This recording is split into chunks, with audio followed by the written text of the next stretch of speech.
संतोष देशमुख हत्या प्रकरणातील मास्टरमाइंड नेत्याच्या जवळचा म्हणून नैतिकतेच्या आधारावर राजीनामा घेतला। टीव्ही9च्या कॉन्क्लेव्हमध्ये धनंजय मुंडेंच्या राजीनाम्याबाबत मुख्यमंत्री फडणवीसांकडून भूमिका स्पष्ट। देशमुख हत्या प्रकरणात सीआयडीला पूर्ण ताकदीने चौकशीचे आदेश होते। आरोपपत्र दाखल झाल्यानंतर मी मारहाणीचे फोटो पाहिले, कुठलाही हस्तक्षेप केला नाही, मुख्यमंत्री फडणवीसांची माहिती।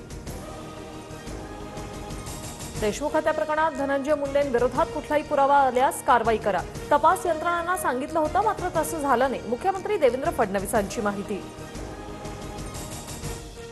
अबू आझमी औरंगजेबावर जाणून बुजून बोलले, आम्ही त्यांचा लोकशाही मार्गाने इलाज केलाय, मुख्यमंत्री देवेंद्र फडणवीस यांचं वक्तव्य।